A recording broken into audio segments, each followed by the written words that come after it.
Boa noite, alunos, tudo bem com vocês? Hoje nós vamos utilizar o espaço da aula para a videoaula da correção da atividade sobre figuras de linguagem. Vocês tinham aqui, antes dos exercícios, as principais figuras de linguagem. Aqui tem uma definição sobre o que é uma figura de linguagem e abaixo, para consulta de vocês, caso precisassem, né? Da relação aí da grande maioria delas, se não todas. Aqui também tinha o link da videoaula, caso quisessem assistir novamente, o que sempre vale a pena, né? Todo esse material de consulta aqui que vocês têm, que vem postado ou na atividade ou direto no grupo, não é para uma única leitura, é para estudo diário, na medida aí da necessidade e da disposição de vocês, tanto material teórico quanto a videoaula. Vamos abaixo, então, aos exercícios sobre figuras de linguagem.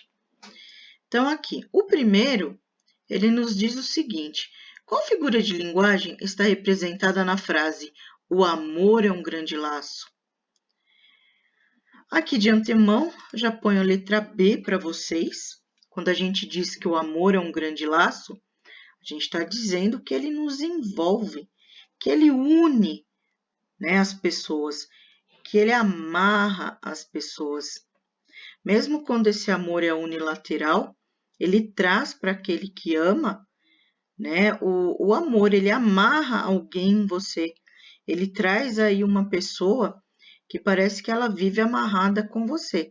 Quando se está apaixonado, quando se está amando, parece que a pessoa acorda com você, passa o dia com você, dorme com você. Por quê? Porque o amor é um laço que amarra, que une duas pessoas, certo? E a metáfora, ela é uma expressão, né? Que, na verdade, ela empresta uma palavra que pertence a um outro sentido. A gente sabe que laço, ele pertence ao mundo de embrulhar alguma coisa, de embrulhar um presente. Mas o que a metáfora faz? Ela busca essa palavra que é de um outro grupo de sentido e traz para um novo sentido. É o que a metáfora faz. O amor é um grande laço. Se eu digo assim, comprei um laço para embrulhar o presente, eu estou usando a palavra laço no sentido original. Agora, quando eu digo amor é um grande laço, eu estou dentro de uma metáfora, porque ele utilizou aqui uma expressão fora, né, do seu sentido original, mas utilizou uma expressão pela semelhança que há entre os dois sentidos. Então, o amor é um grande laço, porque ele envolve, porque ele une, porque ele amarra duas pessoas. Então, é uma metáfora, certo? Agora, o exercício 2, ele pede assim: observe os versos abaixo e depois assinale a alternativa que corresponda na ordem às figuras de linguagem que cada verso representa. Então, aqui, ó, cada linha é um verso e eu quero saber que figura de linguagem representa o primeiro verso, que figura de linguagem representa o segundo, que figura de linguagem representa o terceiro verso e que figura de linguagem representa o quarto e último verso. Então, quando eu tenho assim, o vento beija os meus cabelos, eu estou diante de uma prosopopeia ou personificação. Prosopopeia ou personificação é a figura de linguagem que atribui atitudes humanas a algo que não é humano. O vento não é humano, portanto, ele não pode beijar os meus cabelos. Mas na linguagem poética, ele disse: o vento beija meus cabelos, porque ele está querendo dizer que o vento está batendo no cabelo dele, está acariciando o cabelo dele, está beijando, né, esses cabelos aí. Como quem beija é o ser humano, mas aqui quem está beijando é o vento, eu estou diante de uma prosopopeia ou personificação. A segunda, as ondas lambem minhas pernas. Também estou atribuindo aí uma característica, né, de um ser animado a um ser que é inanimado. As ondas lambem minhas pernas significa que ele está andando ali sobre as águas do mar. Então, as ondas batendo nas pernas, as ondas lambem minhas pernas. Também é uma prosopopeia ou personificação. A gente sabe que lamber é uma característica, né, dos seres animados, dentre eles os seres humanos, os animais, certo? O sol abraça o meu corpo. A mesma coisa, também estamos diante de uma personificação ou prosopopeia, porque o sol não abraça ninguém. Quem tem o ato de abraçar são os seres que têm braços, né? E o sol não é um ser animado, é um ser inanimado, certo? Então, também estamos diante de uma prosopopeia ou personificação. Meu coração canta feliz. Coração não canta. Quem canta são os seres humanos. Então, o que ele está dizendo aqui é que diante desse cenário, com o vento beijando os cabelos, as ondas lambendo as pernas, o sol, né, abraçando o corpo, o que acontece com essa personagem desse poema aqui? O coração fica feliz, ele está feliz, o coração canta feliz, meu coração canta feliz. Mas a gente sabe que coração não canta? Quem canta são seres animados, no caso específico aqui dos seres humanos. Também estamos diante de uma prosopopeia. Então, em todos esses versos aqui, temos prosopopeia. O primeiro verso é prosopopeia, o segundo, o terceiro e o quarto temos como alternativa correta alternativa E. Vamos a mais um exercício aqui. Qual das figuras de linguagem abaixo caracteriza-se por expressar ideia de exagero? A figura de linguagem que expressa exagero é a hipérbole. Quando a gente diz chorei um rio de lágrimas, ou quando a mãe diz para a criança, já te chamei 1 milhão de vezes e você não entrou para almoçar. Então, a figura de linguagem que é caracterizada por expressar a ideia de exagero é a hipérbole. Alternativa correta, alternativa D. Vamos ao quarto exercício. Ele começa aqui o enunciado com uma afirmativa. Ele nos diz: o processo de personificação é um recurso utilizado no texto para humanizar a narrativa e cativar o leitor.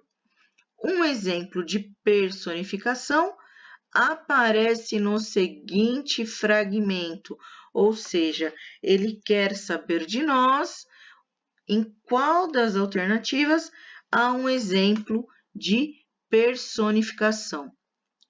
Passar 50 anos sem poder falar sua língua com alguém é um exílio agudo dentro do silêncio. Não tenho nada aqui, né? não tenho atribuída nenhuma característica de um ser humano a algo que não é humano. Essa letra A não pode ser. E como as folhas não falavam, punham-se a ler em voz alta, fingindo ouvir na própria voz a voz do outro. E como as folhas não falavam, punha-se a ler em voz alta, fingindo ouvir na própria voz a voz do outro. Então, aqui as folhas não falavam, alguém ia lá e lia o que estava escrito. Então, também não caracteriza uma personificação. Não tem nada de errado aqui, não tem nada de personificação. Lembrando, né, que não é exatamente algo de errado. As figuras de linguagem, elas apenas dão uma roupagem nova para as palavras. Isso não é errado, isso simplesmente é um recurso linguístico, um recurso poético. Vamos à letra C. 50 anos olhando as planuras dos pampas, acostumado já às carnes generosas dos churrascos, conversando em espanhol. Então, aqui, ó, a gente está dizendo que as carnes conversavam em espanhol. Carne de churrasco conversa? Carne de churrasco não conversa. O que ele está querendo dizer aqui é que provavelmente tratava-se de um churrasco de carne argentina ou de carne uruguaia, né? Que são aí, né, pelos entendidos, os melhores churrascos, as melhores carnes, né? Muita gente já deve ter ouvido que a picanha argentina e a picanha uruguaia, elas são as melhores. Como a gente não tem aqui carne conversando, né? A gente não tem, na realidade, carnes não conversam. O que ele está querendo dizer é que aquele barulhinho da carne ali, grelhando, assando em cima da grelha, parecia que elas estavam conversando em espanhol. Eram carnes, né, de origem ali, que não era brasileira, uma origem, outra origem, podia ser uma carne argentina, uma carne uruguaia, certo? Então, aquele barulhinho do churrasco parecia que as carnes estavam conversando. E dizer que elas conversam em espanhol, né, significa que é carne de uma origem aí, de algum país de origem hispânica. Como carne de churrasco não conversa, temos aqui a personificação, na letra C.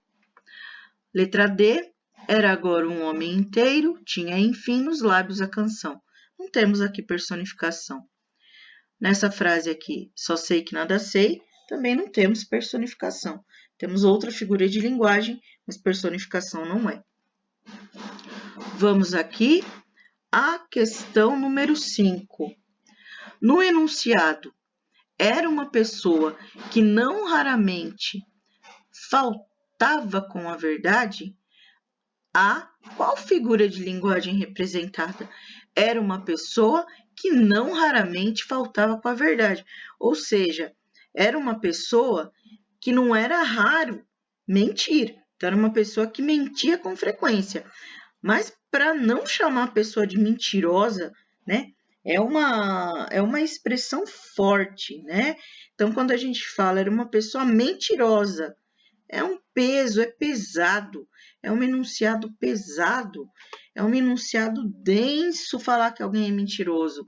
Então, aqui a gente está atenuando, a gente está amenizando a mentira. Era uma pessoa que não raramente faltava com a verdade. Temos aqui um eufemismo.